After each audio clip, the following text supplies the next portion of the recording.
And now you can see the Backseat Mogul Show in all its video glory on our YouTube page at roughedge.tv.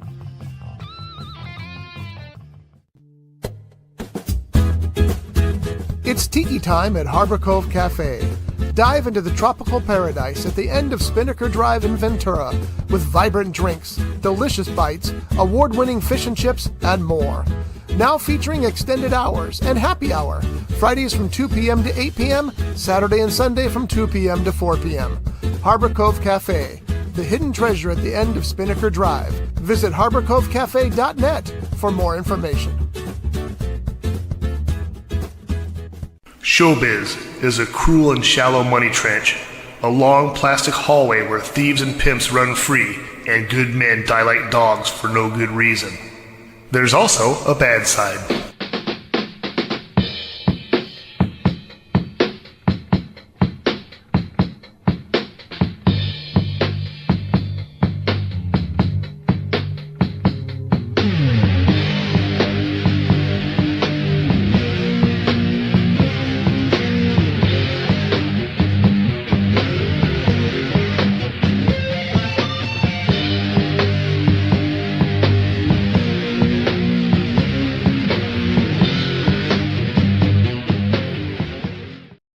Hey there, this is the Backseat Mogul Show live here at Rough Edge Studios. I am R. Scott Bolton, and this is the show where we talk about show business.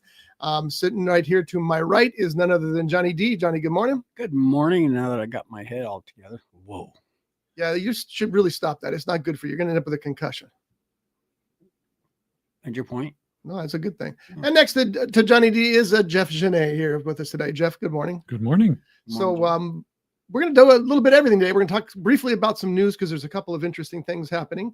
And we're also going to review the movies Weapons, Freakier Friday, and The Naked Gun, and probably some other stuff, and not necessarily in that order. And also the Conjuring movies, because I'm going through them from the beginning in chronological order, the date that they happened, not the dates they were released.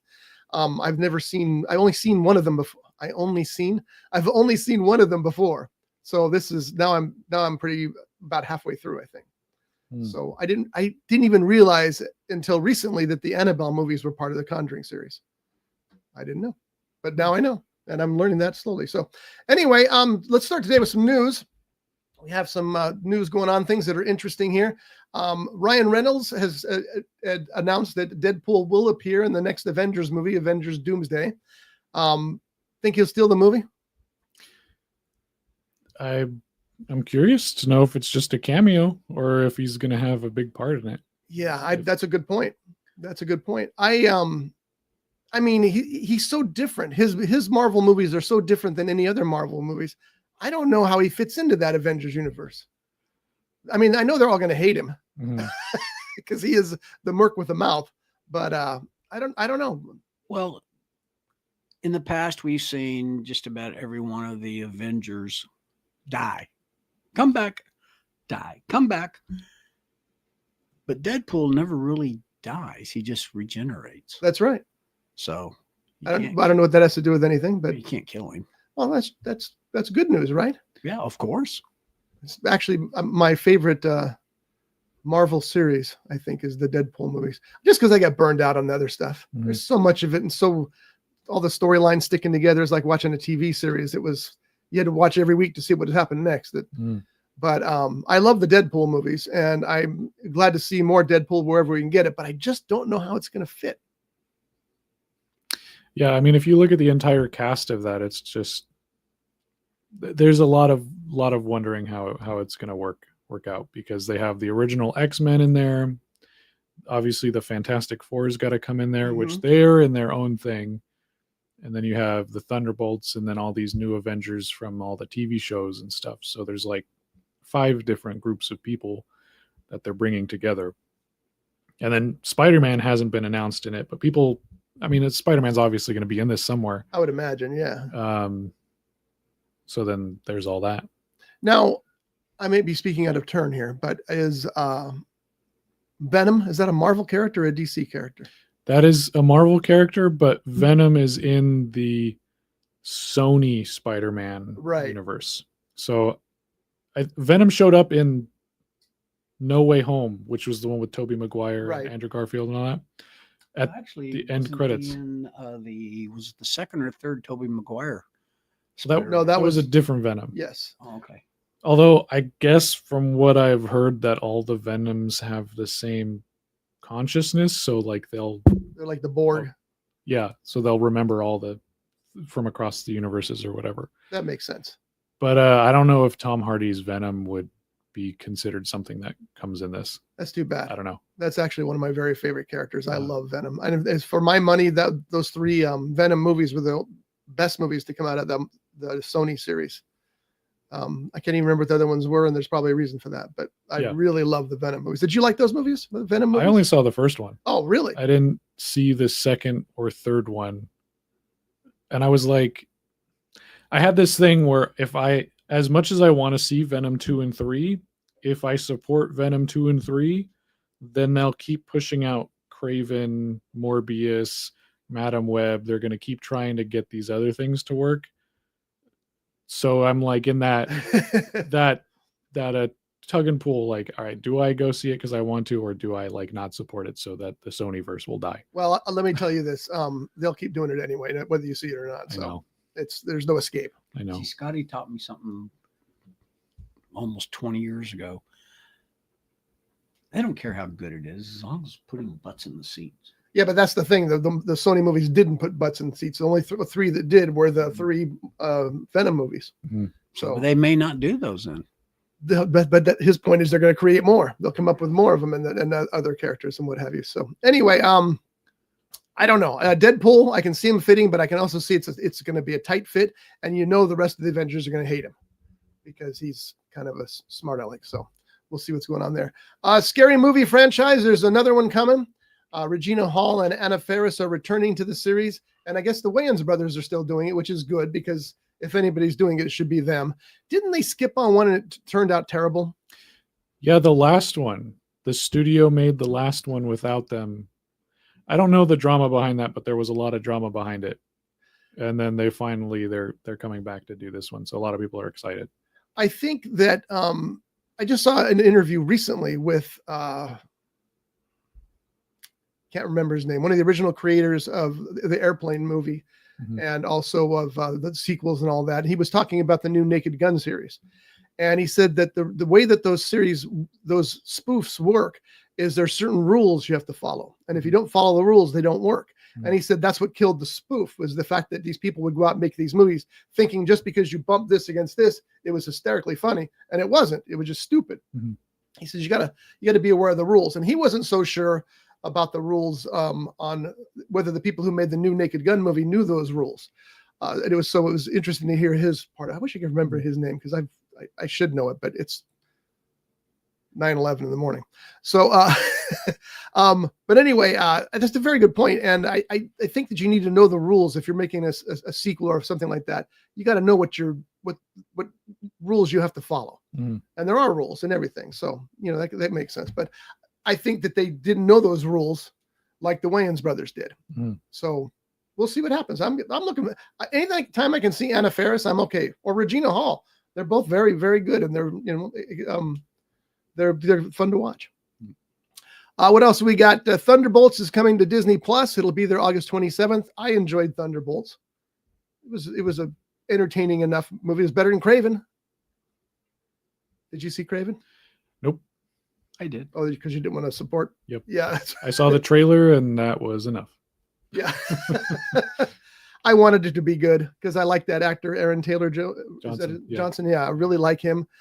He was in the running for Bond for a while. I thought he would have made a good Bond, but that movie just didn't quite cut it. You got something? Do you hear the new Bond thing? Which one? About who's playing Bond? No, about the Bond girl. Yes. About Jeff Bezos's wife, who's not an actor. He wants her in the Bond role. I told everybody as soon as that happened that this will be the death of James Bond. I think we called that show the James Bond is dead. Yeah. And I got my hopes up when they hired Denis Villeneuve because I knew he wanted to do a Bond movie, and a man with that talent wanting to do a movie, that's a great choice. But yeah, that is not. I read that and I was like, "Real? This is what we get. This Yeah. is what happens Yeah. when you take control of something you shouldn't have control of. Wasn't her stage name, or before she married Lauren Sanchez, something like that? Bezos' wife. That was his previous wife, wasn't it? Or is that his current wife? I think that's his current wife. I don't know. I don't. 'Cause I remember funny enough, I don't follow romance in showbiz. She was a TV personality. Yeah, but maybe it was. Yeah, because I kept hearing rumors that Sydney Sweeney was going to be the Bond girl, See, or that's a good choice. Margaret Qualley, and I'm like, oh, that's perfect. Yep. Perfect. Yeah, that's her, Lauren Sanchez. Yeah, she's not she's not an actor, and she's not a Bond girl. Yeah. I'm sorry. Besides being, But he's paying for it, so guess who gets what they want? besides her being married to a very filthy rich guy, which makes her filthy rich, she's only got two things going for her, Be very careful, John. and I'm leaving it at that. I was afraid that's where you're going. Masters of the Universe. There's a new Masters of the Universe movie. I enjoyed the previous one. Was there only one, or was there two? I know I'm talking about the Dolph Lundgren one. Dolph Lundgren and Frank Langella was the Skeletor. I didn't even know. Kristen Wiig's joining the cast. Now, are they going to spoof that, or is she going to? I don't know what's going on here. I think she's trying to do that thing where comedians go into like serious roles or whatever. Because she did that for what was that last Wonder Woman movie? She was the villain in the last Wonder Woman. Yeah, that's true, and she was pretty good actually. Was she? Okay, I didn't see that. I like one Kristen Wiig a at lot, all. so that keep that in mind. I do love Kristen Wiig, so but I just read further on it. Roboto is she's going to be the voice of Roboto. So it's not like she's going to be on screen. She's going to do a voice, kind of like Alan Tudyk in the Superman movie. Now I might be getting He-Man. This is He-Man, right?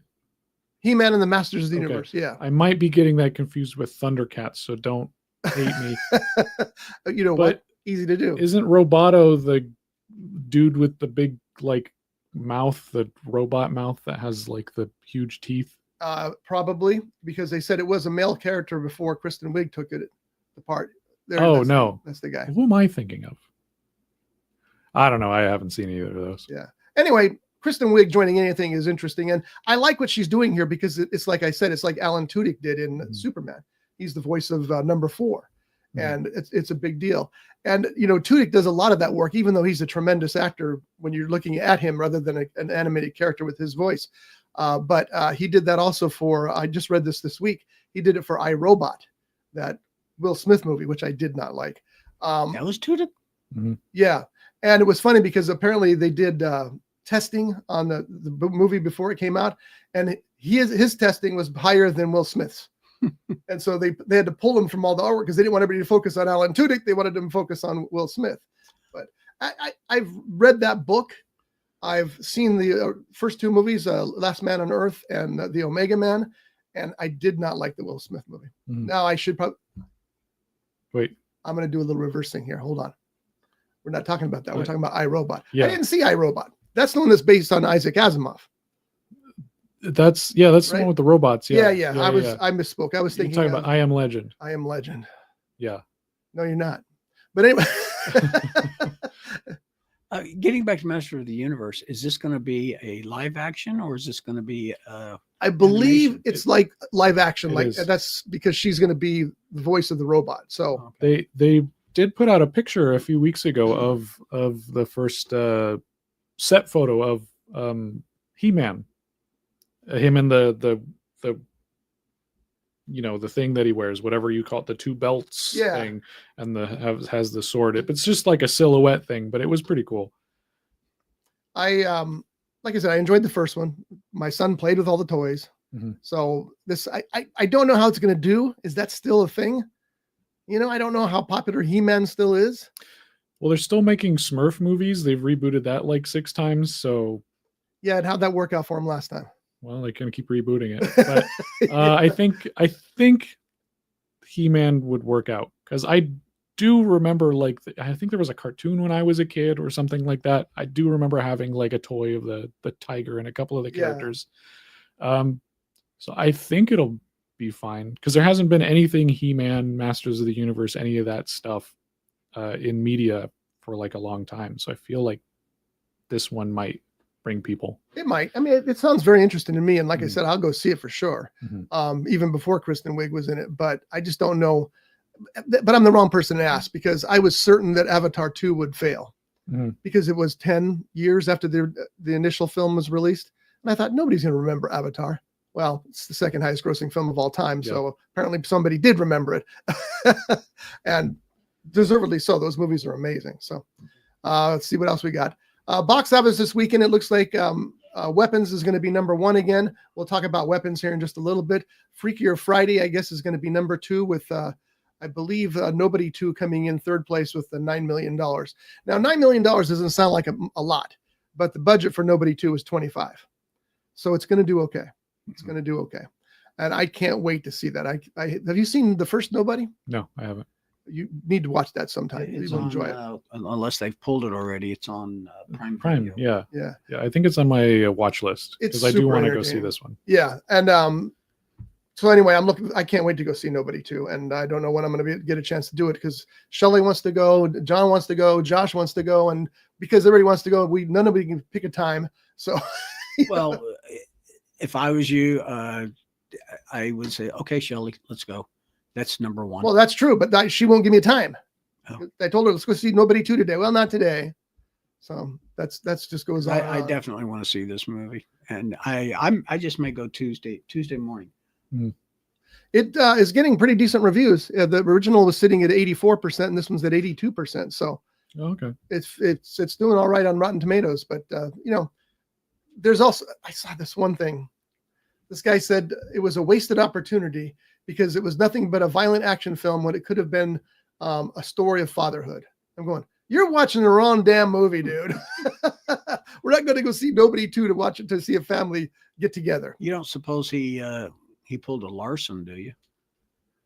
No, you really need to let that go. No, I think it's funny, and I actually applaud him for what he did. No, you Hey, shouldn't dude. applaud him for it. But Well, I know that, he's but been dead 12 years and you're I still know. bringing it up. he was a cool dude. Don't try to make it up now. He's going to haunt you. He's going to haunt you for the rest of your life. He had the best Halloween parties. We're talking about an old friend of Scotty's here. Now they're saying that no one seems to know if Deadpool is in Avengers Doomsday despite Ryan Reynolds teasing. Hmm. I don't know. Wouldn't you think, Ryan? That's not, I mean, Reynolds does a lot of prank stuff on his social media, but that doesn't seem like the kind of prank he would pull. Who knows? Who knows? All right, let's get to reviews and see what we saw this week. Oh, I forgot one of the movies I saw this week, but I'll pull that up right now when we start talking about Weapons. So Johnny and I finally went to see Weapons. You saw it the week before. Yeah. You really enjoyed it. Yep. John was concerned because I was kind of hyping it up that it was as disturbing as Bring Her Back. Uh-huh. I didn't find it disturbing at all. Go ahead, John. I sorry for butting in there. No, I'm saying no. I did. I was Oh, okay. review the movie. I found it quite entertaining. I had no idea where it was going until a certain character popped up, and I'm going, oh, okay, now we know who it is. And I really enjoyed the story. Mm-hmm.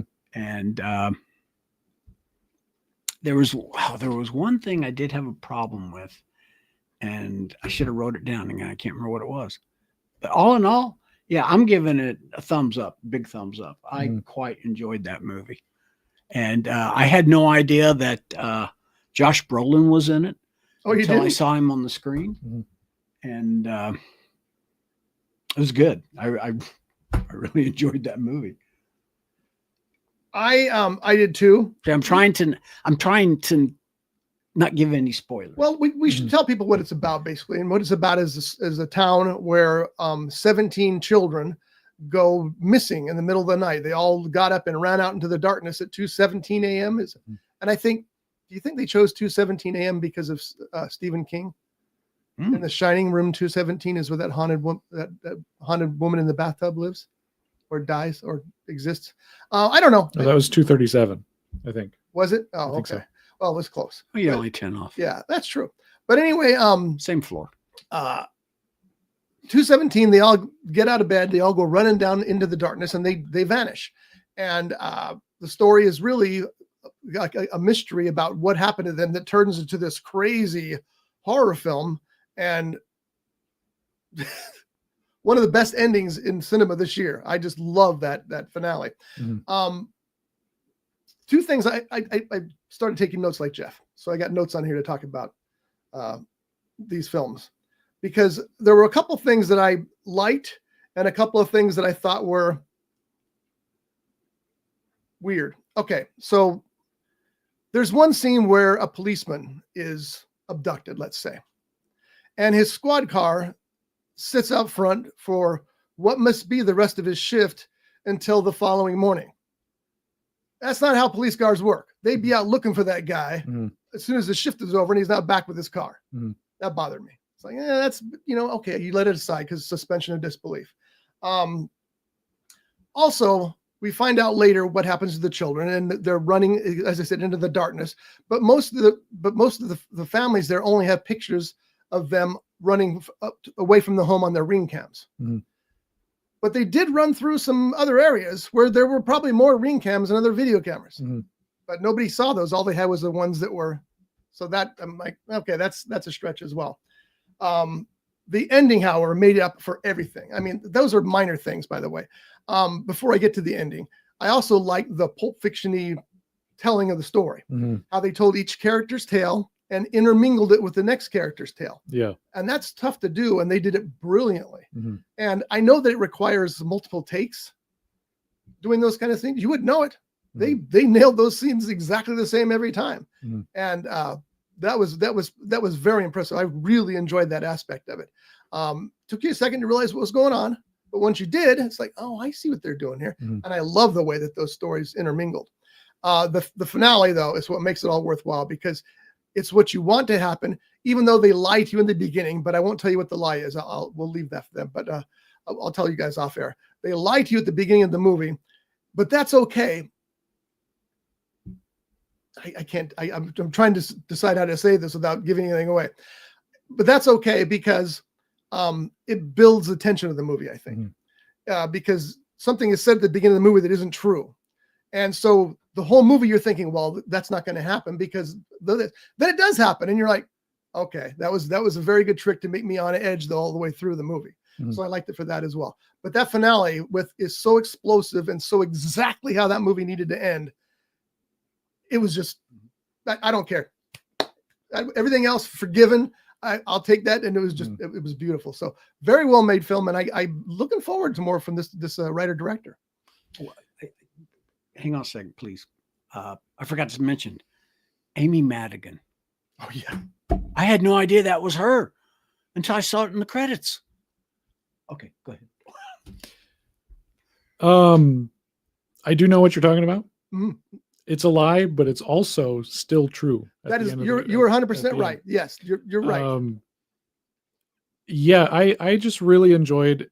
I didn't want to say a whole lot last week because you guys hadn't seen it, but I do like how this movie holds the mystery for as long as it is, and the trailers don't give anything away. No, which is great. So you're left wondering, and then when it's finally revealed what ends up happening, it's this really interesting twist on something that we're familiar with, right. Yeah, I thought it was a great film start to finish. And yeah, the writer director, he's working, his next film is Resident Evil. Resident Evil films, which he's played the game like hundreds of times. So I'm looking forward to it. Especially his twist on it. He'll make his mark on that. Yeah. So it won't be like the ones we've seen previously. It'll be his own. Yeah. Yeah. But he's actually, I don't know if you guys know, but he's actually started off as like a comedy writer. Really? Yeah. Because there was this comedy group that I watched a lot in high school. And it's very much shaped how my humor is today. It was called The Whitest Kids You Know. He's from that. And they did sketches for a long time. There's like 15 seasons worth of just comedy sketches and stuff. And they stopped doing it after a while, but they stayed really good friends. And the main guy from that comedy show, his name was Trevor Moore. He died, and that's when he started writing this movie. Because like in interviews, he would say like after a loss of a good friend of his, that's who he started funneling how he was feeling about things into this script. And so if you're a fan of like The Whitest Kids You Know, you'll see like little things referencing those sketches throughout. Oh, that's fun. So like there were just little things like, oh, that's a thing from one of their sketches. But like there were just lots of homages to his friend, and different things from that relationship, which I thought was really, really cool. That is very cool. And it's kind of funny because if you think about it, two of the best horror filmmakers today started with comedy. Jordan Peele and this guy, Zach Kreger. Yeah, thank you. His name wasn't coming to me. Yeah, because that's an interesting twist. I mean, it goes from the comedy to horror, and they're definitely at different ends of the spectrum. But there should be a little of both. In horror, there should always be some comedy. Yeah, and even if it's just how ridiculously gory it is, because I can't tell you, and John will back me up on this, I can't tell you how many times something horribly violent and bloody happens on screen and I just laugh out loud. I just, because I'm loving it. I love it. I'm not laughing at it. I'm laughing with it. And that's got to be part of it, I think. So, but that's yeah. Good. And there were some funny parts throughout. They weren't like, here's a joke and it like kind of ruins the vibe of the movie. It's just, it felt natural to the story. And even the finale had that sense of humor to it, because like I said, that's what you wanted to happen.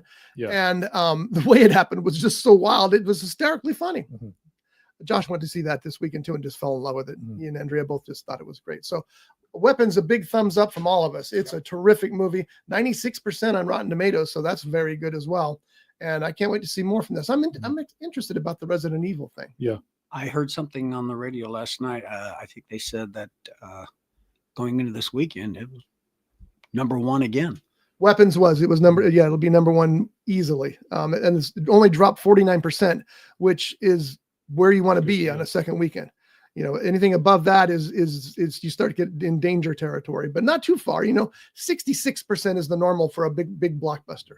So if this isn't really a big blockbuster, but it was number one last week with a good number, and dropping 49% is a good sign for it. So people will go see.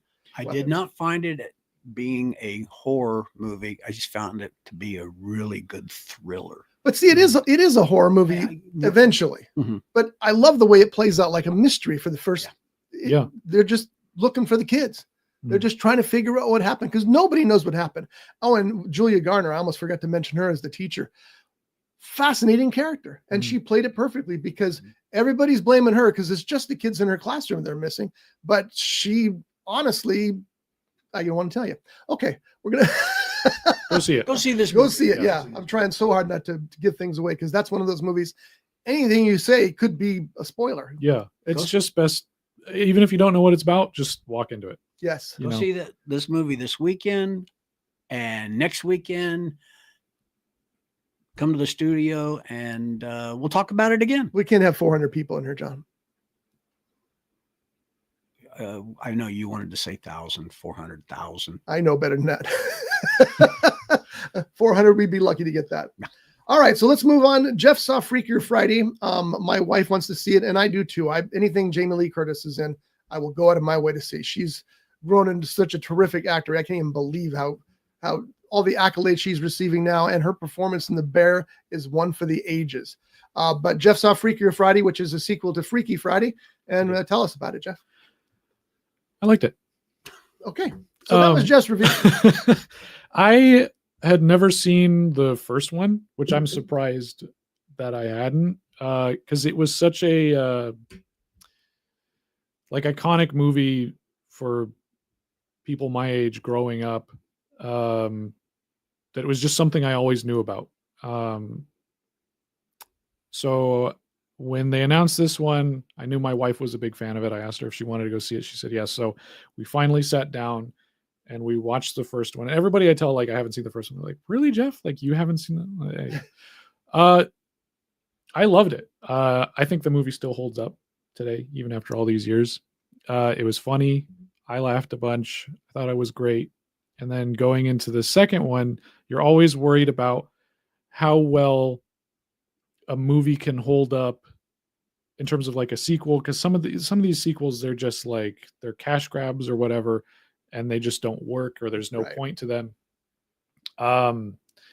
So that was my big thing, is like, how is it going to handle being a sequel, not only to an older movie, but an older movie with such a presence in pop culture? And I think it did really well. It was very emotional. It was very funny. The story wasn't like it. Everything made sense in it, and it was very enjoyable. I was happy I saw it in theaters. The crowd was nice, which was a plus. It's always a plus. Yeah. So would I recommend it as a new fan of Freaky Friday? Yes, I would recommend it. Absolutely. I think it was great. Do you think you have to see the first one in order to see this one? Or I'm sure most people have, but do you think you have to? I mean, I think you get the gist of it. Like, they switch bodies and then they have to figure out how to get back. There are a lot of like little references, characters that pop up, especially with Jamie Lee Curtis and Lindsay Lohan's characters, Mhm. that like they're dealing with stuff that are coming back from that first movie. Okay. And then these other girls are using that to their advantage in a way. Okay, that's the same thing with Happy Gilmore. I recommended people watch the first Happy Gilmore before Happy Gilmore 2, because so much is connected. Yeah. And you watched it, Freaky Friday on Disney Plus? Yes, it's on Disney Plus. Okay, because I'm gonna do the same thing. I'll watch that tonight. So when we do go, we can. And it was. No. Go ahead. I was gonna say, it was really nice seeing Lindsay Lohan back on the screen, because And I hear she does good in it too. She did great. Yeah. Yeah, absolutely. I saw her, I think it was late last year, or maybe beginning of this year. She was in a Christmas movie. I watched it on TV. I don't know how old it was, but you know, she didn't play. She wasn't a little kid. She was a grown up, and it was really nice seeing a grown up Lindsay Lohan. And she's done a few television shows. I was looking at her IMDb just to see how much of a gap she had, but she was in a lot of television shows for a while, because the last thing I had seen her in, though, was Mean Girls, the musical. She had a little cameo in that one that came out beginning of last year, I think. So, How was that, by the way? It wasn't as bad as everybody else was saying That's it was. usually the case. Yeah. I thought it was fun. I thought it was fine.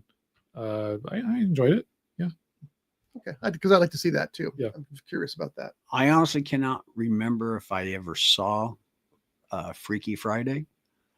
I obviously haven't seen Freakier Friday, but I've seen other body switch movies. switches. There's so many of them. But my favorite was the one with George Burns, 18 Again. I think it was released in 88.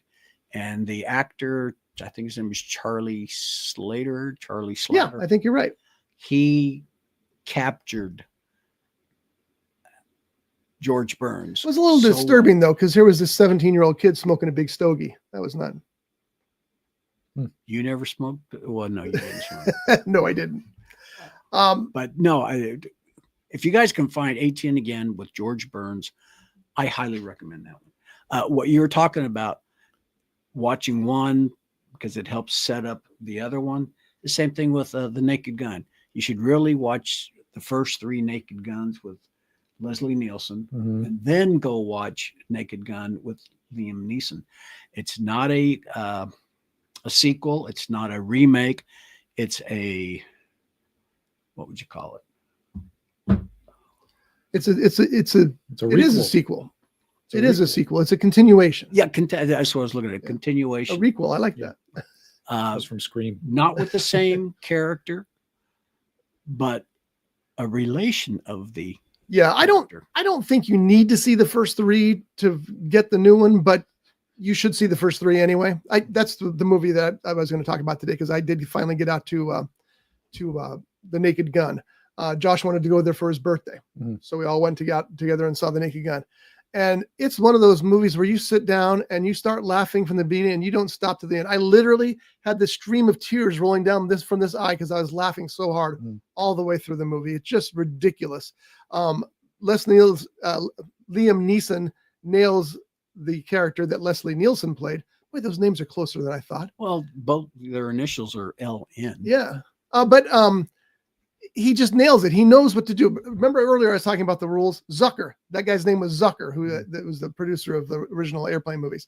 There are rules that have to be followed. And one of the rules is don't try to be funny.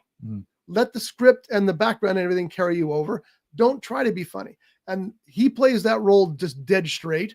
Pamela Anderson plays her role dead straight. And the craziness happens around them and in their dialogue, which is hysterical as well. And that's one of the rules that you have to follow to make a spoof work. When you try to be funny in a spoof, it comes off as stupid. And I agree with Zucker. It is what killed the spoofs, because you had movies like the disaster movie and what was the one with the gladiators? Was it called a gladiator movie? And they were just horrible. They just weren't funny. They were just stupid, crass jokes that didn't work because they didn't follow the rules. Yeah. The rules are important. But that movie was terrific. You have to see it twice because I know I missed half the jokes because I was just laughing constantly. I saw a clip from that, but it was the credits. Oh, like if you're reading the credits, there's just like these. There's like banana specialist. Or yeah, says someone's. It's like these just fake things throughout. Or there was like an eye test in the middle of it. Yeah, right in the middle of this eye test. Yeah, and the last line said you don't need glasses. Yeah. Yeah, that's the kind of silliness that's in that. Yeah. My favorite credit in that was it was Tool Man, and it had the guy's name, and it said Tool, not a man, screwdriver. Yeah, right, stuff like that. Yeah, it's just crazy, and that's how those movies should be. They should be that kind of bizarre and funny. And it's funny you say Tool Man, and my mind automatically went to Tim the Tool Man Taylor from the TV series Home Improvement.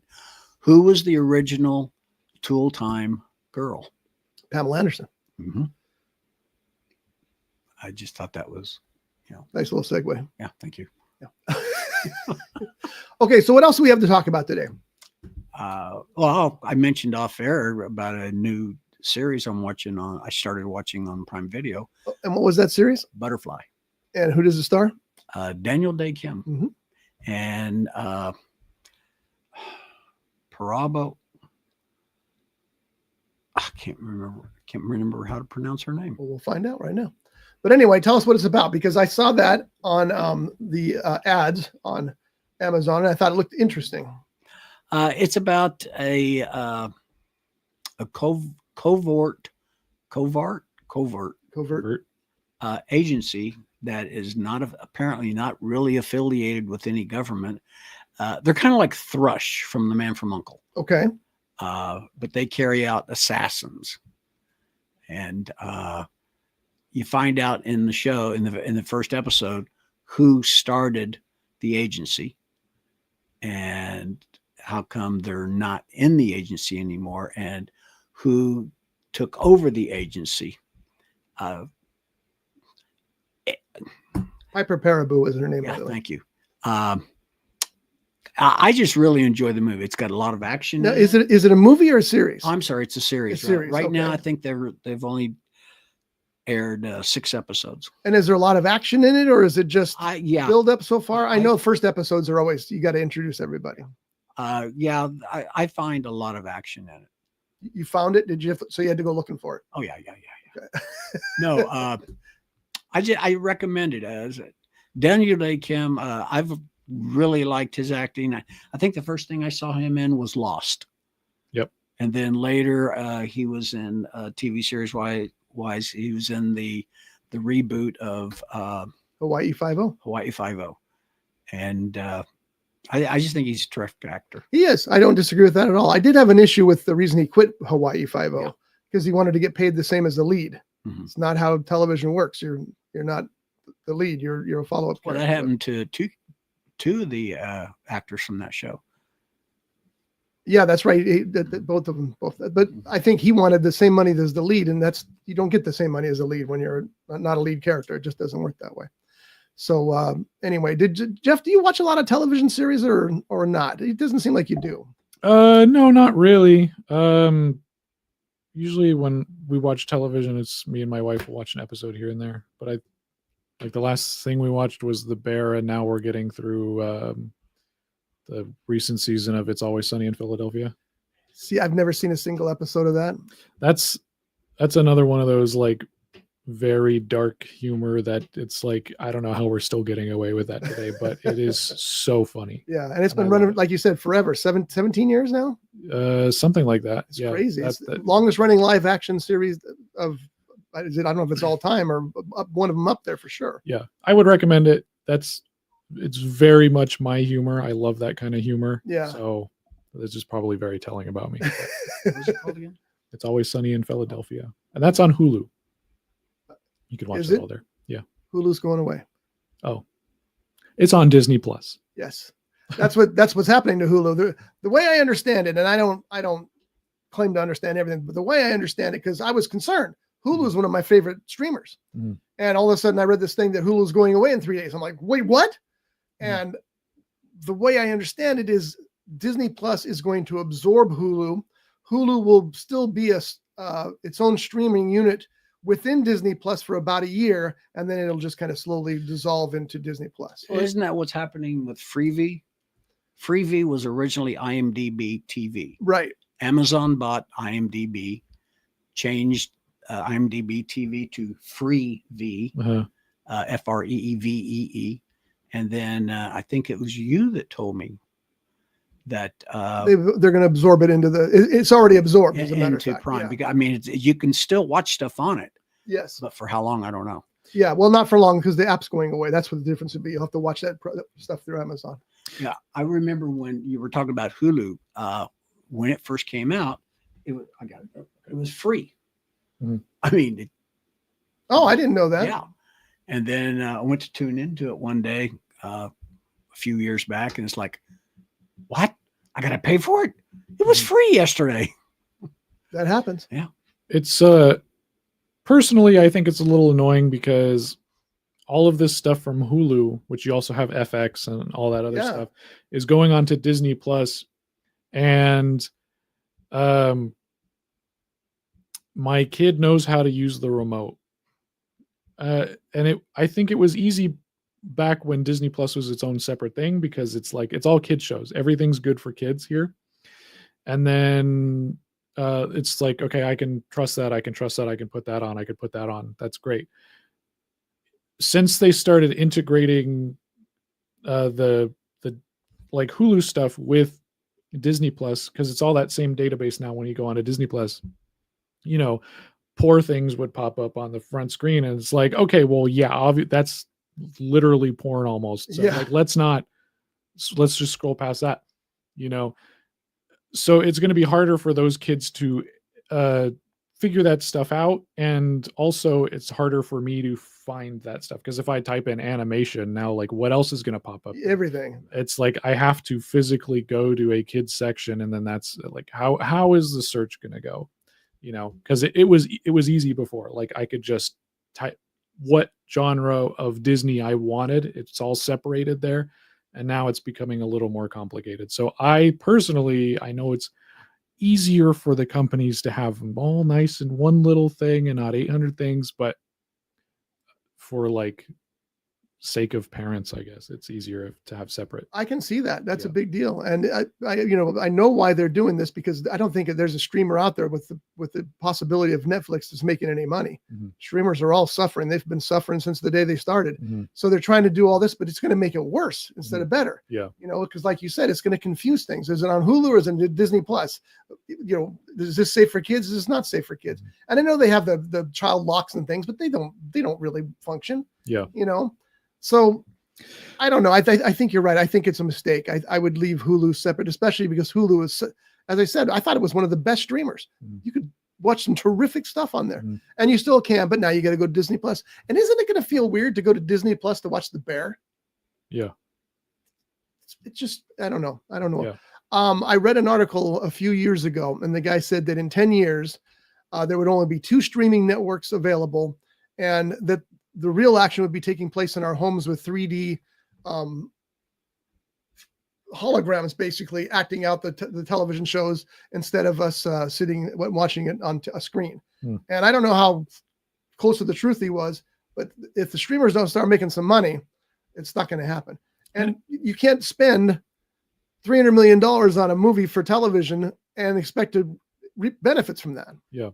And it sucks too, because they've killed physical media and people are kind of like forced to just deal with the streamers, like whatever dumb decisions they make, the password sharing and everything, which it was great before because my parents had these two streamers, my sibling had this streamer, and I had these two streamers and we all shared. Now it's like, I'm not going to watch any of that. Sorry. I'm just going to, if I need it, I'll buy a DVD. Yeah, exactly. You know? And like, I talk to people at work all the time. They're like, oh, Jeff, you know about movies. Like, how's this? We're gonna I'm like, oh, I have it. Do you want to borrow it? I don't have anything to play it on.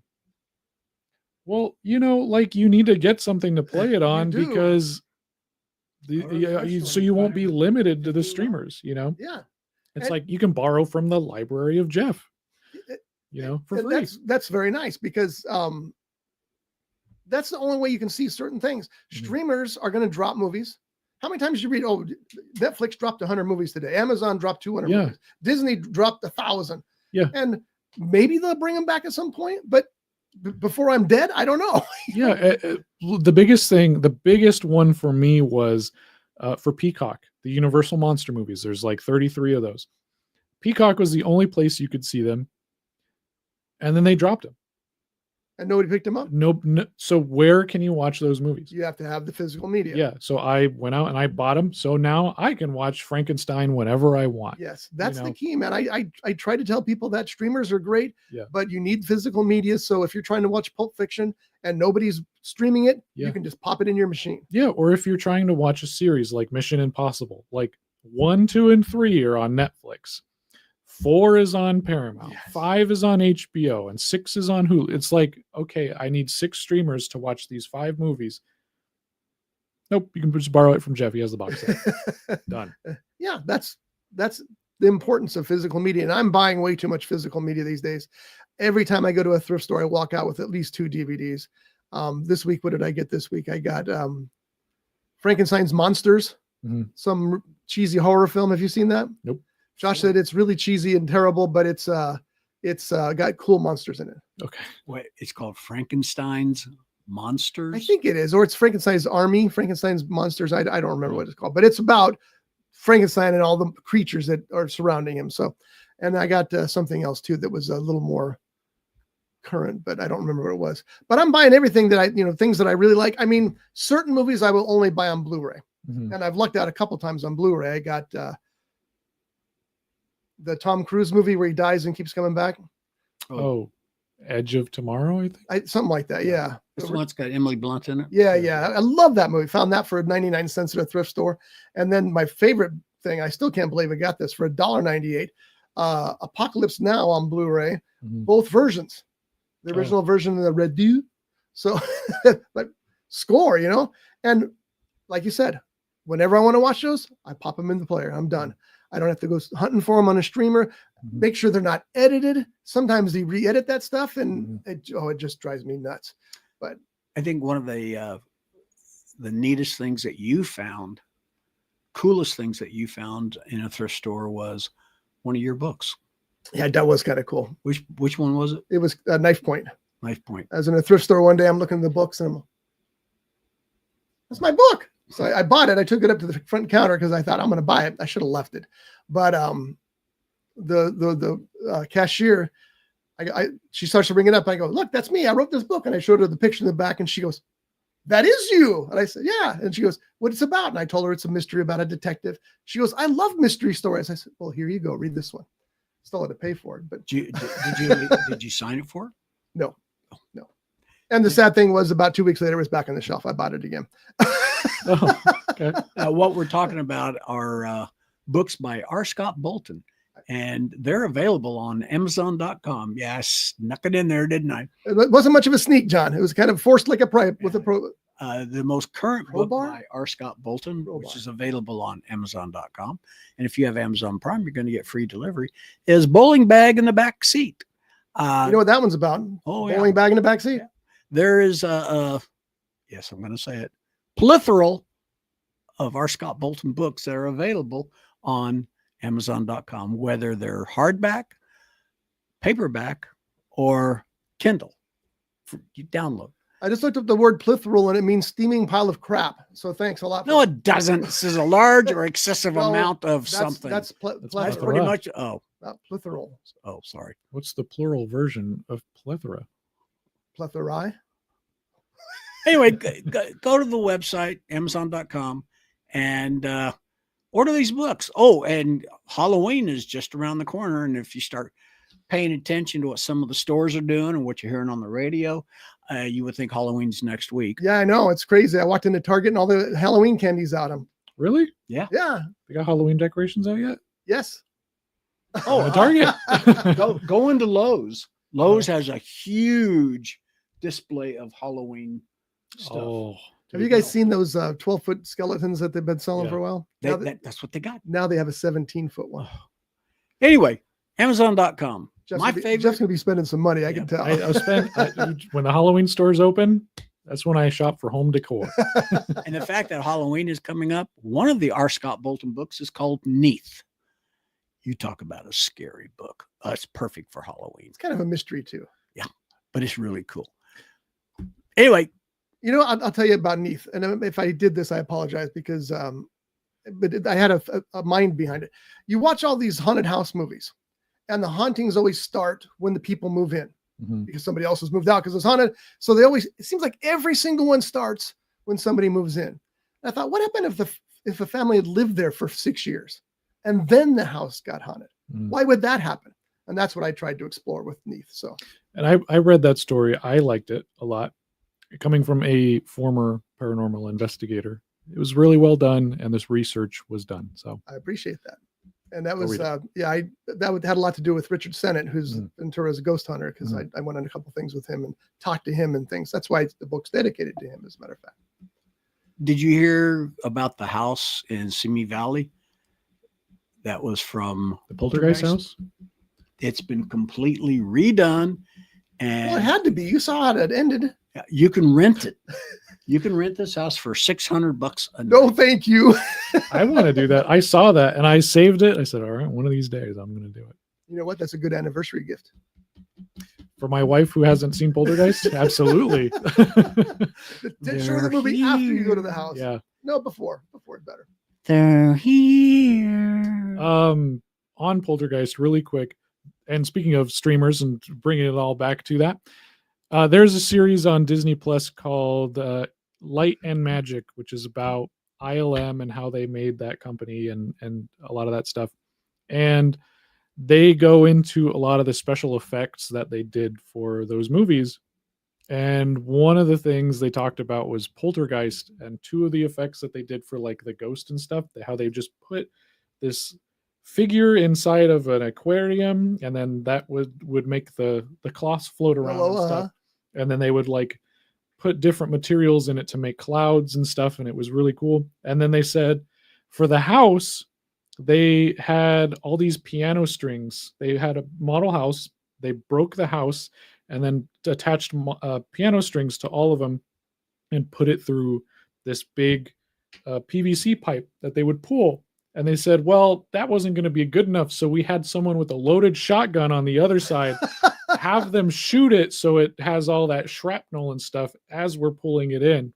And that's how they did the effect for Good the Lord. for the house at the end. Yeah, that's a good effect too. Yeah. And so 10 out of 10, I would recommend going to see that series if you're into filmmaking or whatever, because I learned so much from that. And a lot of those effects you can do in your garage right now. Isn't that wild? Yeah.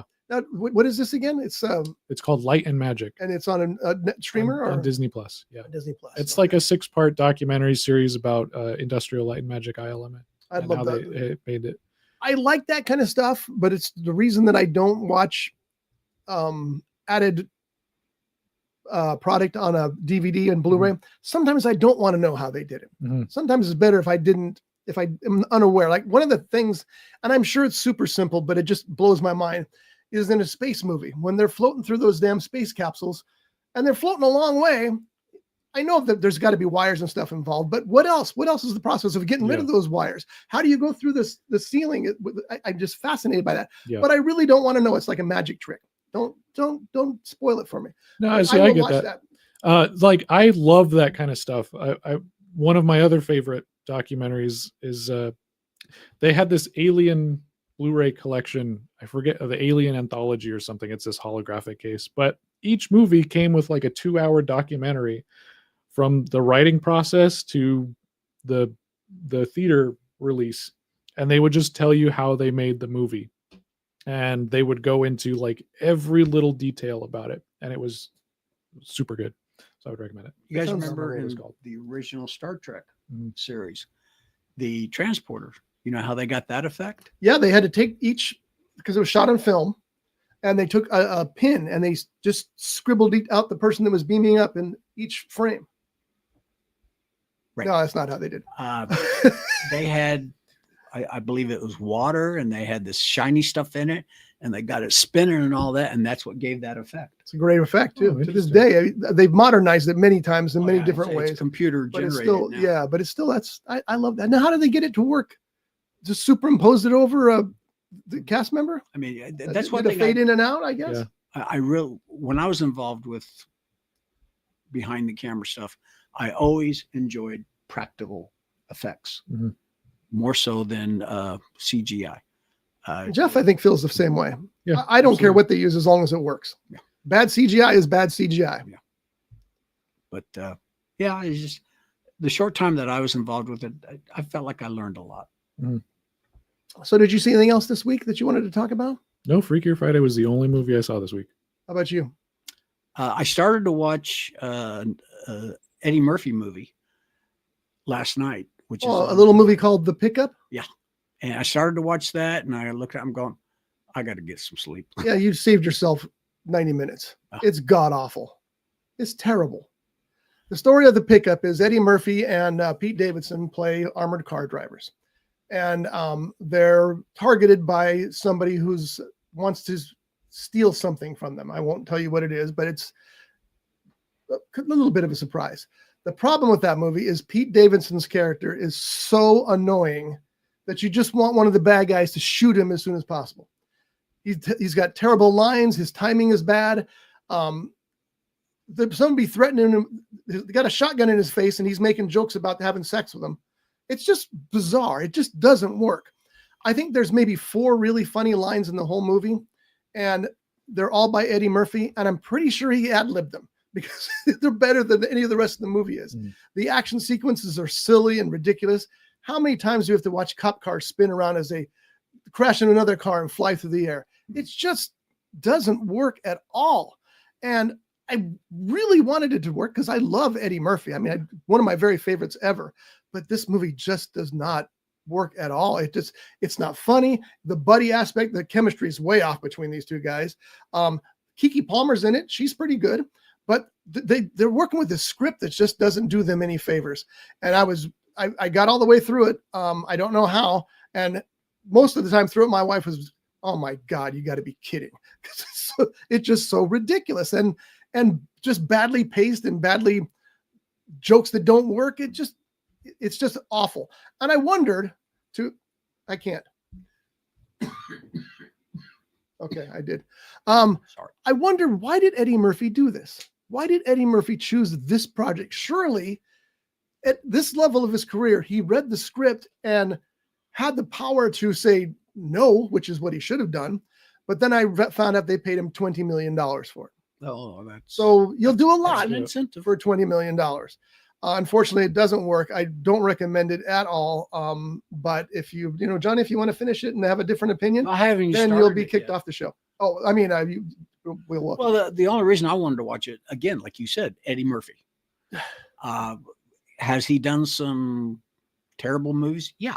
But still, everything that I've ever seen Eddie Murphy in, the characters that he plays, for me, it's worth watching. He's just so to see good. him do his characters. He's one of those guys who's like effortless. It just seems like he just steps into these roles and does them very well.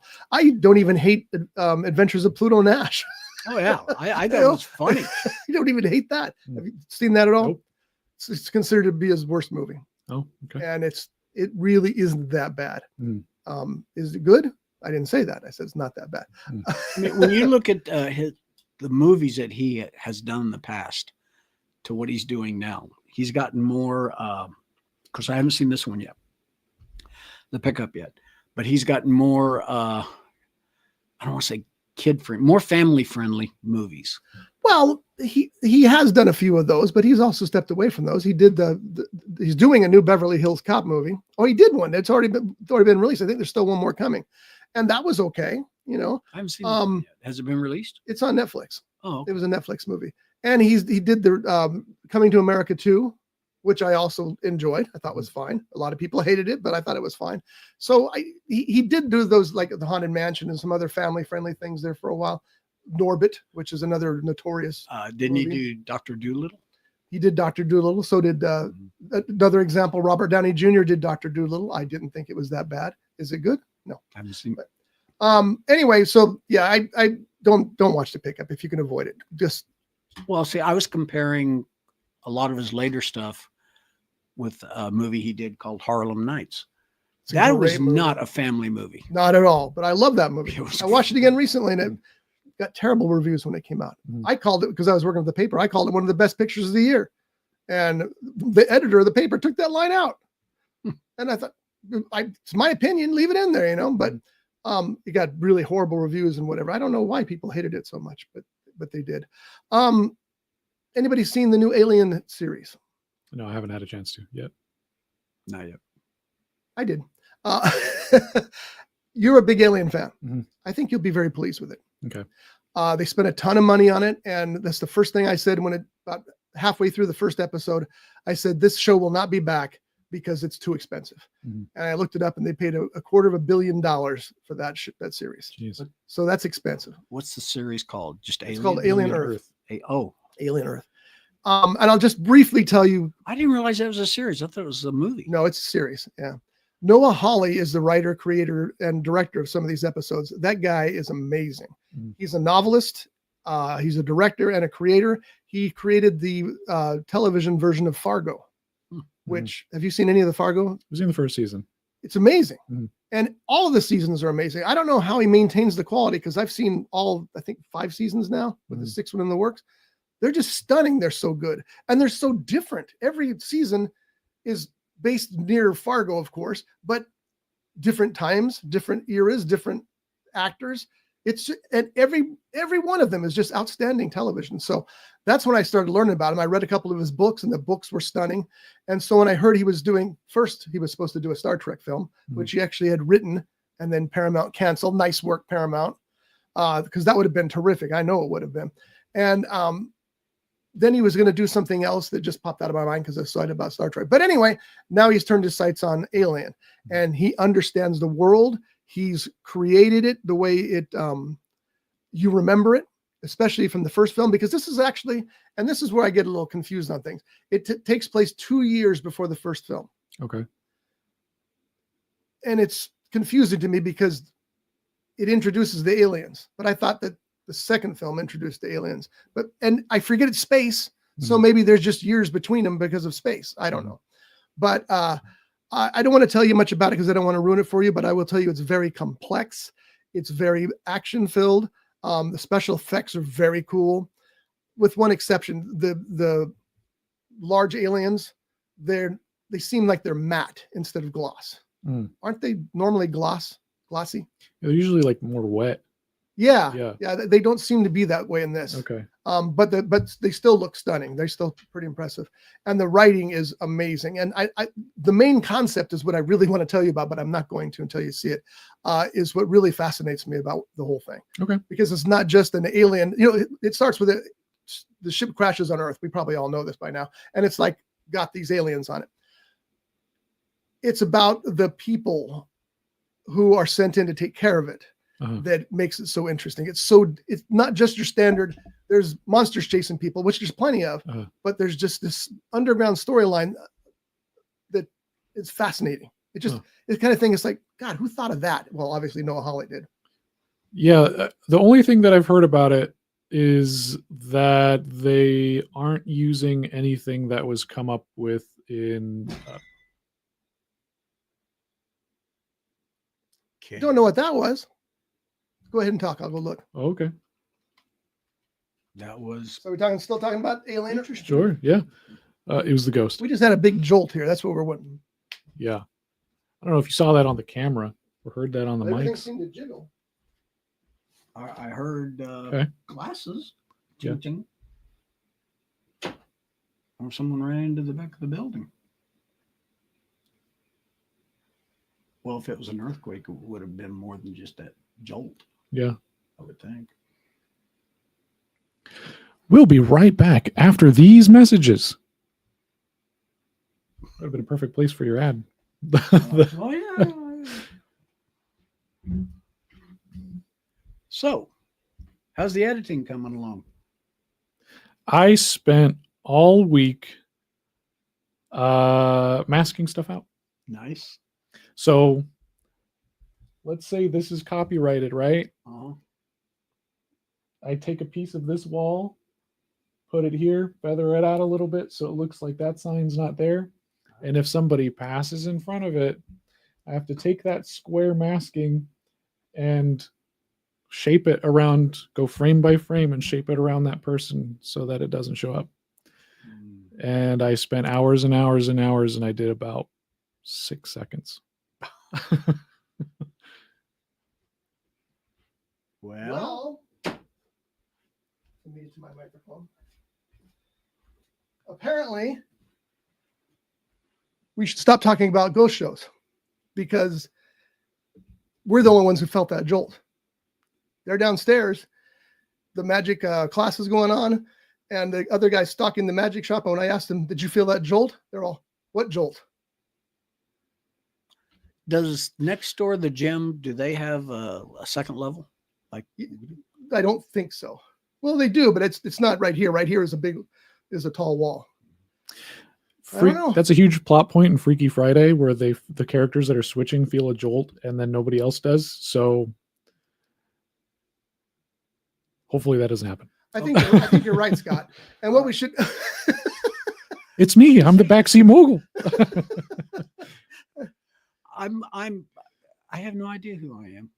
that's not news. Okay. So you haven't switched. It was just weird. I don't know. That I don't know what that weird. was. It almost felt like, well, it couldn't have been an earthquake because it would have been more than just that jolt. Yeah. And I haven't got a report about an earthquake either. And I have that app on my phone. So Interesting. It almost felt like somebody ran into the building. that's what I told them. I said it felt like somebody crashed a car in a building. No. Or Yeah. that's weird. why I said if the gym has a second level where they do workout, maybe somebody dropped something up against a wall or something like that. 300-pound ball. I don't know. That was weird. Or one of That's them what we big get from tractor being tires. live. This is real, actual live podcasting. That's what you get. Yeah. Yeah. We'll have to go back and look at that. I bet you the whole thing Maybe. shakes. So Maybe we all just look crazy. Who knows? yeah, or maybe it is Freaky Oh. Friday. Shake, Freaky shake, Saturday. shake, shake, shake, shake, shake. What's that from? Yeah, it is Freaky Saturday. Yeah. No, it's from Beetlejuice. Beetlejuice. I said it 3 times. Yeah, that's my point. Let's not talk about ghosts anymore. So I'm sorry, I missed what you were talking about, Alien Earth. You said there was something you'd heard about it. Oh, the only thing I've heard about it is that they're not using the lore that was set up in Prometheus and all of those dumb Ridley Scott versions of the movie, which I'm happy about. I believe he skipped 2 movies that he said he wasn't using anything from, and it was I think 3. Was that Fincher's? 3, yeah, 3 and then Resurrection.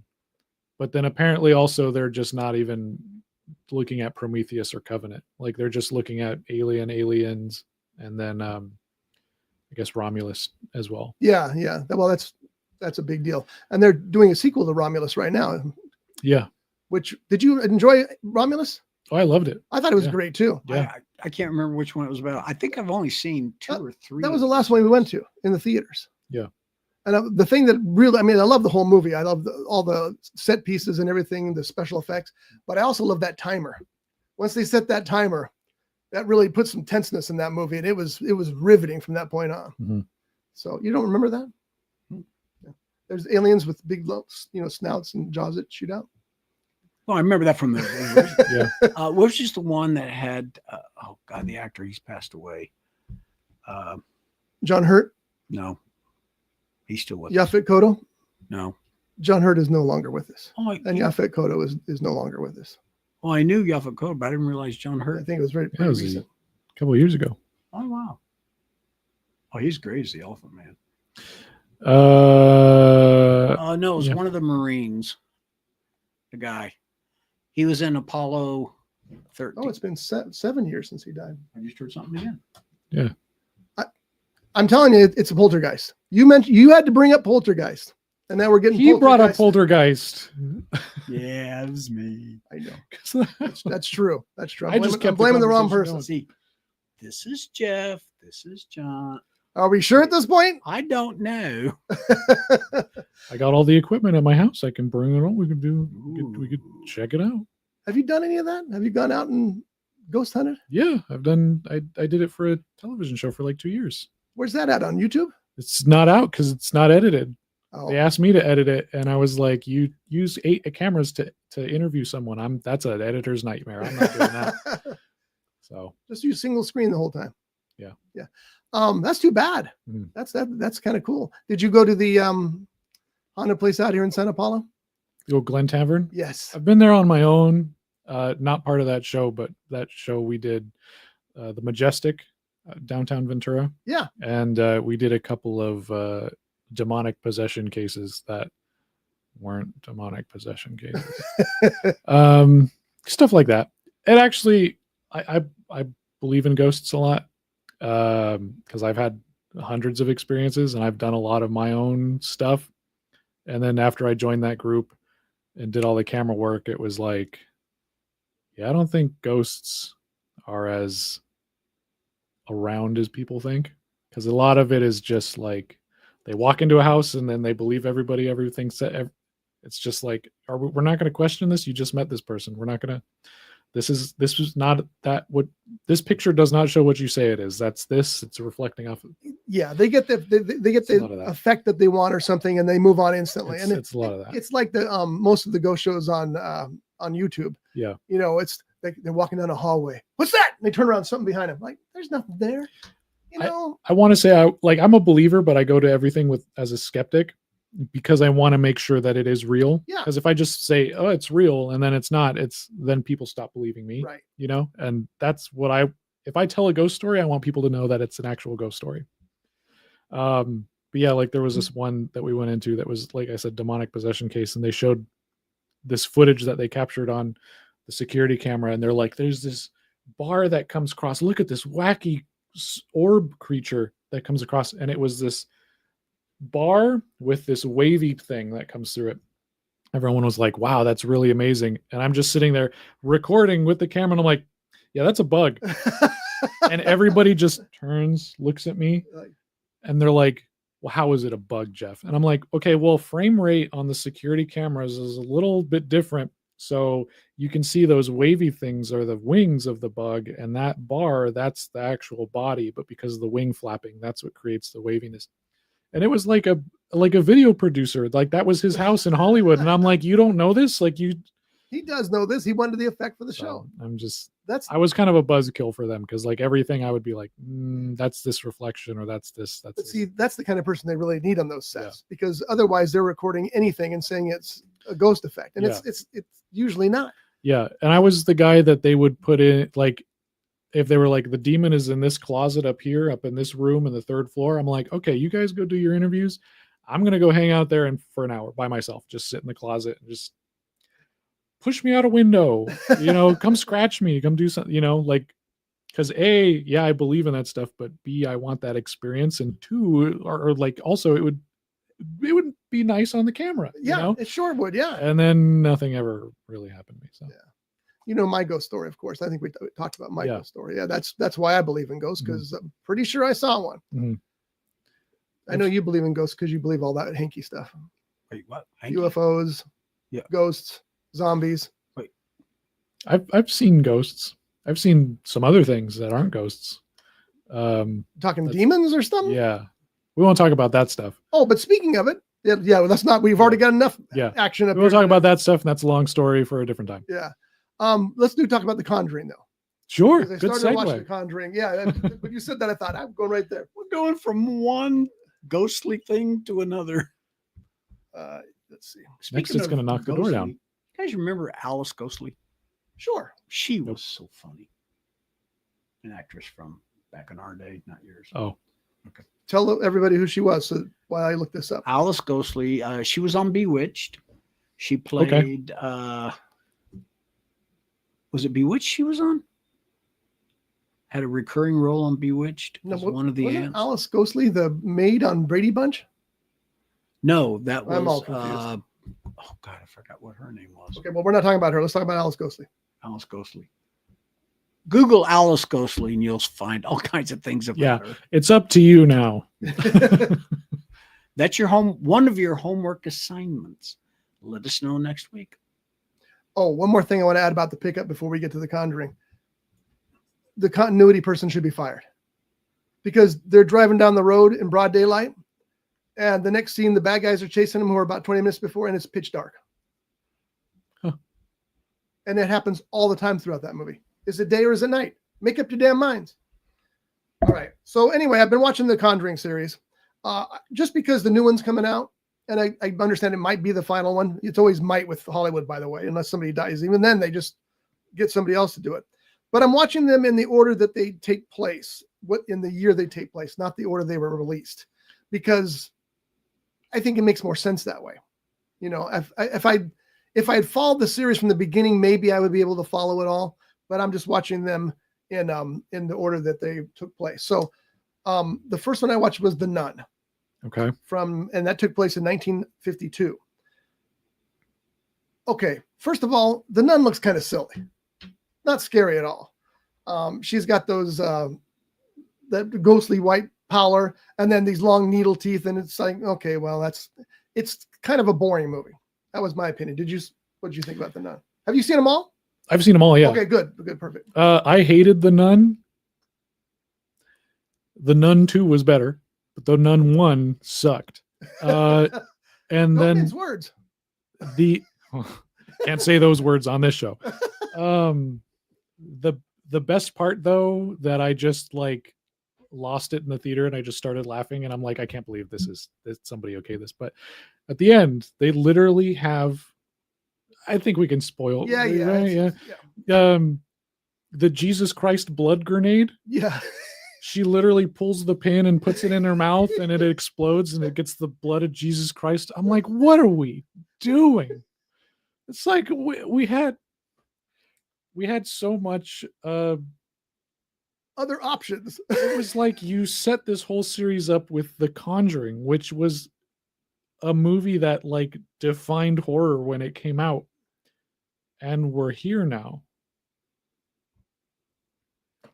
Yeah, see, and that's because I'm watching them in order of dates released. That's the first one I watch, and I was mostly bored through it, and it just the finale was hysterical. The next one I watched was Annabelle Creation, which took place in 1955. Better than The Nun, but still a little dull. Did you agree with me, or? Yeah, I think that's the second one, right? Yeah, the second Annabelle. Well, it's I don't know because I've got only in the order of the years they took place. I believe that's the second Annabelle film, and I do remember that being the best of the 3 Annabelle films. We'll get to that. Okay. Yeah. It did have its moments, and certainly the creation of Annabelle's pretty horrifying. The doll's not that scary, and that's one of the things that really hurts this series. Is the Nun's not scary. Annabelle's really not that scary. It's kind of first of all, who would ever sell that doll in a toy store? Nobody's gonna, unless it was tied into the horror movie, because it's just an ugly, stupid doll. She's gonna come visit you. I'm waiting for another jolt. Yeah. Well, the real doll is a Raggedy Ann doll. And then Have you seen it? No. Oh. So she was created from. You mean in the background or in the movies? No, in like real life. Oh, okay. It's a Raggedy Ann doll. Okay. But they couldn't get the rights to Raggedy Ann, obviously, for a horror movie, so they had to make up their own doll. Raggedy Ann would have been way better. Yeah, absolutely. Way better. The next one was The Nun 2 from 1956. And I will agree, slightly better. Still the same stupid nun, though. And at times I was just flat out bored. Come on. Because James Wan is a great horror filmmaker, but sometimes you're telling the same horror movie over and over again. And it's like, okay, we know, the faith is going to save the day or, whatever. And it's done with it. Finally got to The Conjuring, which takes place in 1971. Really enjoyed The Conjuring. It was very good. It helps that they added that cast. Mhm. I'm sorry, what's the gentleman's name who plays the lead? Patrick Wilson. Patrick Wilson and Vera Farmiga.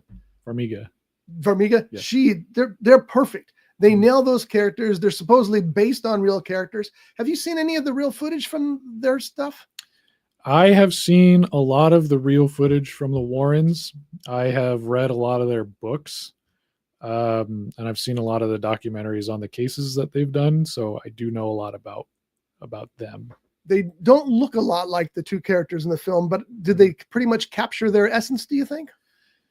Obviously, it's blown up for the movie. But Yeah, it's definitely blown up for the movie, but I think the movies did a good job at capturing them. Like in terms of the true stories, which I'm sure we'll get to that once you get to Conjuring 3, they're very blown up, for the sake of being a horror film. Yeah. I really like that one a lot. And I wanted to go to YouTube and I haven't had a chance yet and look because there's several videos on YouTube from the Warrens as well. But yeah, I think maybe the reason that one resonates so well compared to the ones that preceded it, again, in date they happen, is that there's finally characters you care about. In the first movies that I mentioned, you really don't care about the human characters. Like, yeah, whatever, and that hurts a horror movie. You need a horror movie. You have to have people you care about in the horror movie, which I think Weapons does tremendously, by the way. But there weren't anybody in those first ones that I mentioned here, but The Conjuring, they pop in, their daughter, and even the family that was being affected gave you something to care about. And that made a big difference. And that's the last one I've seen. So I've got Annabelle in the order that they're of the dates. I have Annabelle Comes Home next. The Curse of La Llorona, which I understand is a good one.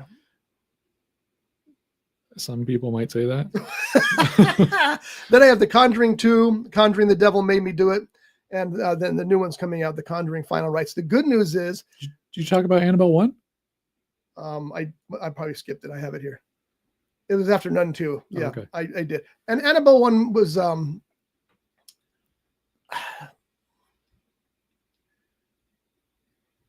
it was better than some, but at the same time, it still had that flatness to it. The doll doesn't help. I really don't like the doll. She's not scary. She's not creepy. She's not, even if she was hysterically funny, like Raggedy Ann or a clown or something, except you can't do a clown, obviously. Otherwise it'd be it. Something like that would have been a better, more frightening doll, but she is not menacing. She's just ugly, in my opinion. And I'm obviously dead wrong because this is going to be 10 of these movies now. Yeah. But the reason I started this whole thing is because I found out that the new movie was coming out and I happened to be at Salzer's and they had a box set of all 3 Conjuring movies and it was $5. I said, well, that's a no brainer. So I bought that. So most of these I'm going to watch on cable or streaming, but I got all 3 Conjuring films on DVD. So my PS4 will not play DVDs anymore. That sucks. How old It does. is it? It's PS4 and I got it when it was new. So it's 5's out now. Or yeah, but 6 I don't want to spend that much money, especially you have to pay extra for a disc because they don't even come with a disc, the new ones. I don't know. It did a software update, and every time I insert a DVD now, it says that it's a wrong disc. How can it be the wrong disc? You played it before. Weird. But yeah, still plays Blu-rays. Doesn't play DVDs, so they screwed up the software somewhere. But it is what it is. Obviously, you've searched on how to fix that. I have. They say that you have to rebuild the database, but I can't rebuild the database because when I try to go into the setup to rebuild the database, it won't even let me in setup. So it's probably on its last legs. Probably. And it's too bad because it's a Star Wars edition. Woo! But I'll just, I just realized I have a key to Josh's house and he has a PS5. So when he's on vacation or something, I'm going to sneak over there and he'll never know. I'll tell him that swap them out. Yeah, swap it out. That's a good idea. All right. So what's plans for this week? Anybody? Nobody 2 for me for sure.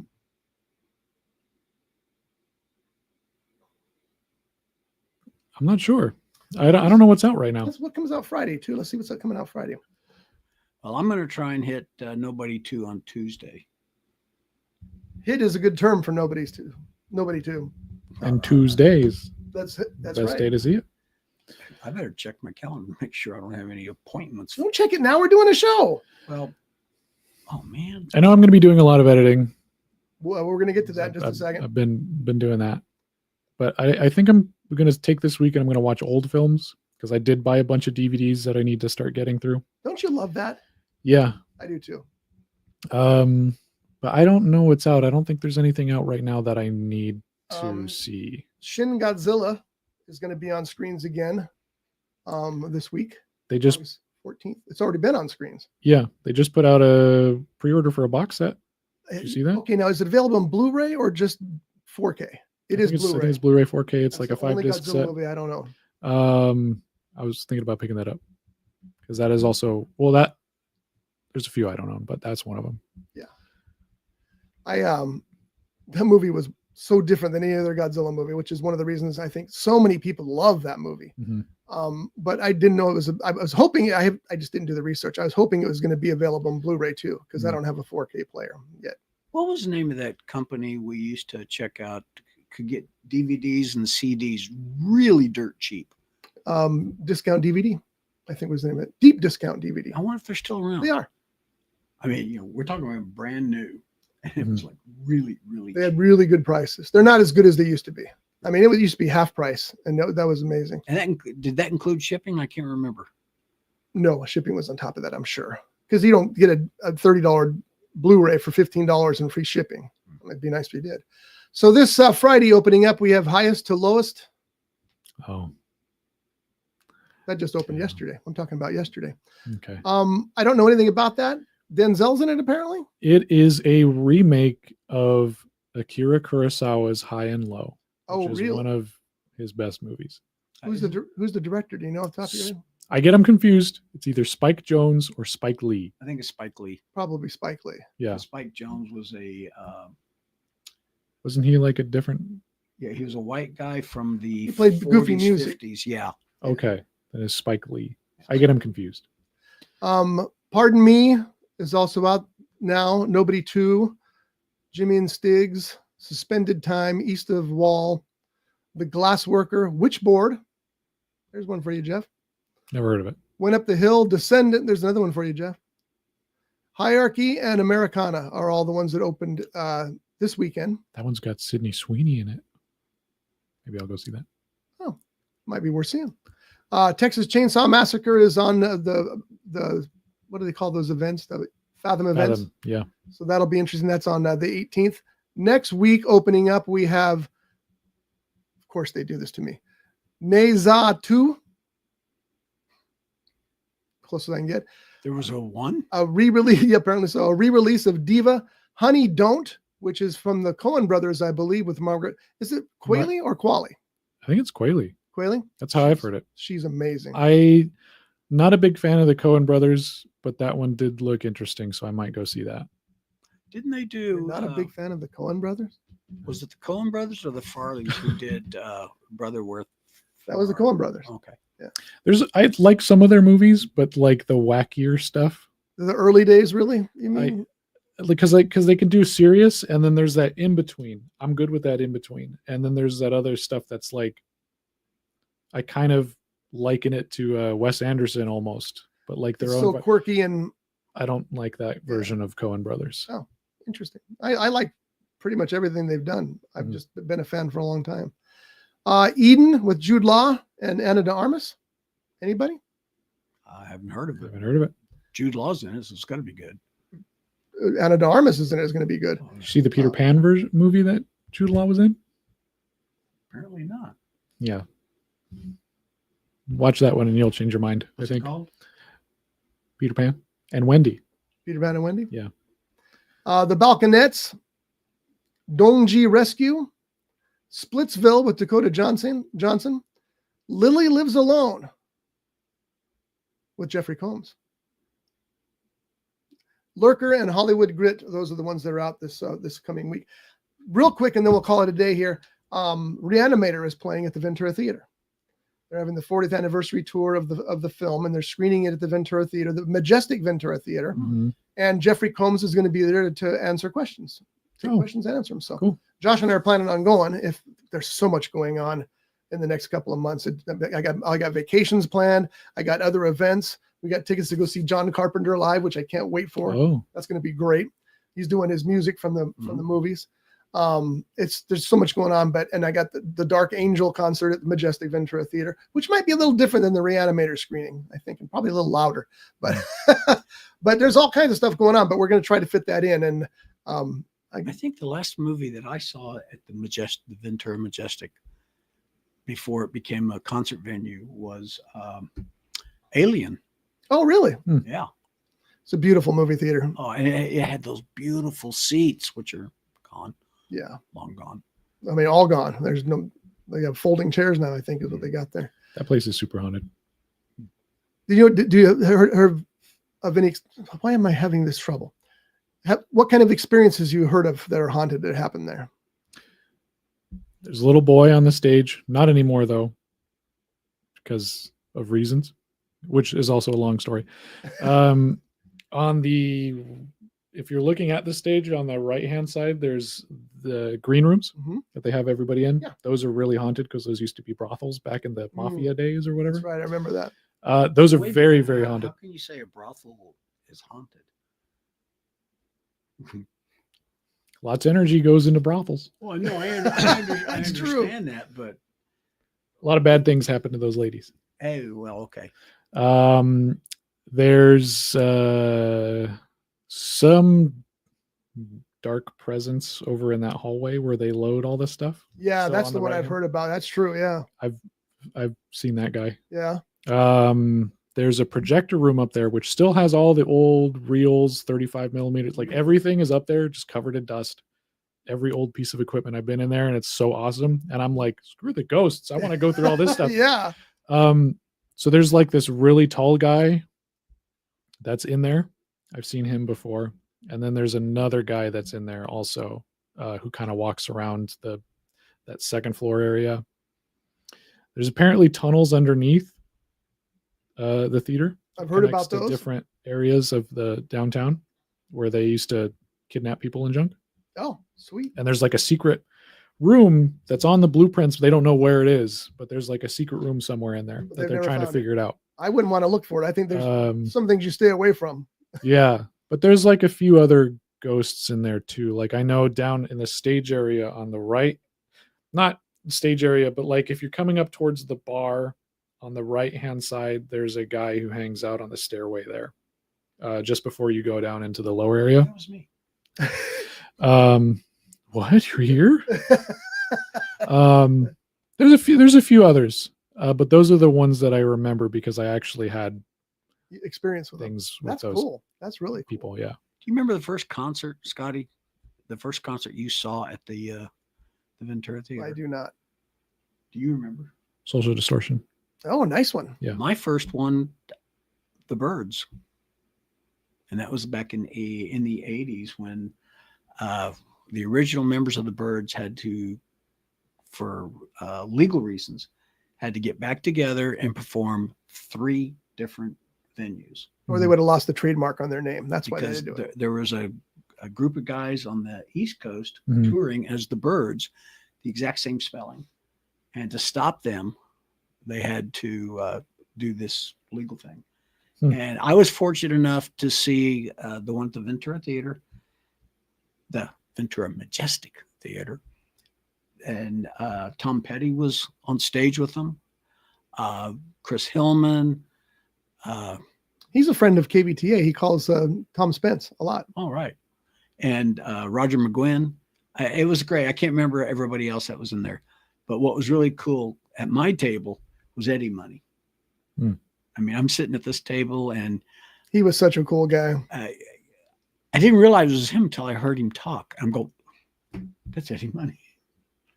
Really nice guy. But that was the first concert I ever saw there. I don't remember the first concert there. All I know is that I saw Motorhead there 3 times, once with Black Sabbath. So those are the days.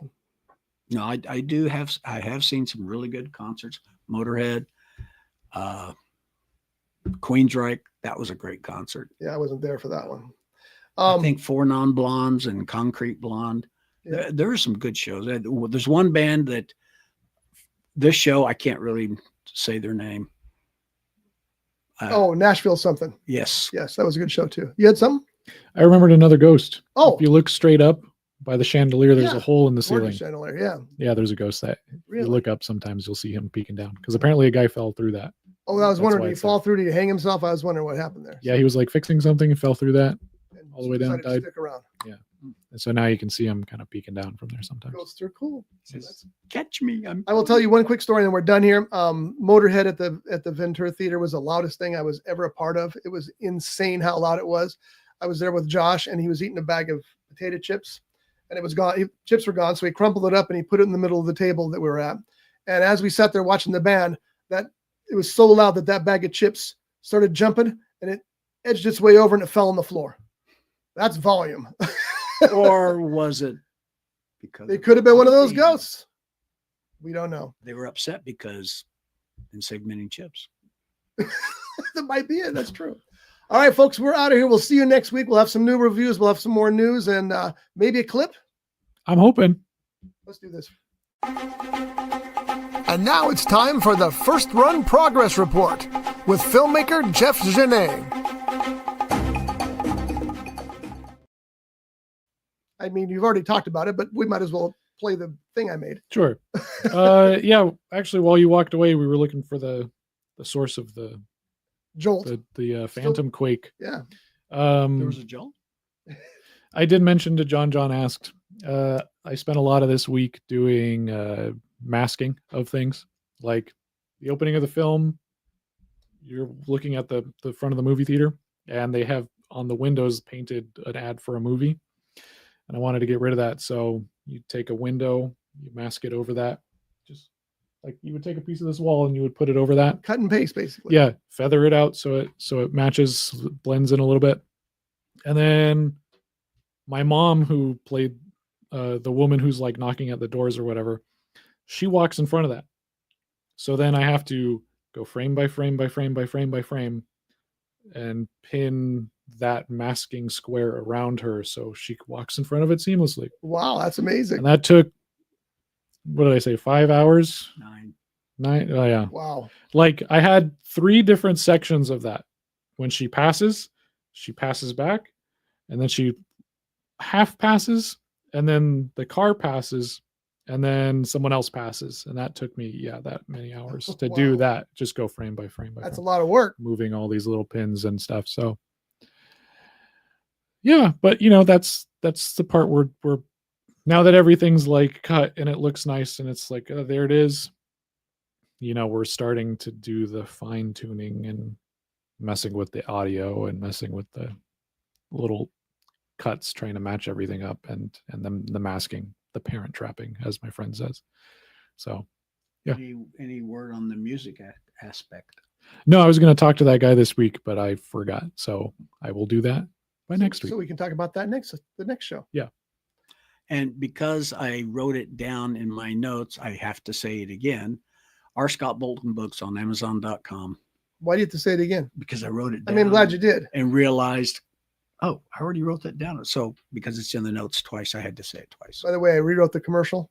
It's much better now because I told you the first commercial came out horrible. Mhm. So I rewrote it and I'll get that done as soon as possible to avoid this in the future. Wait, what?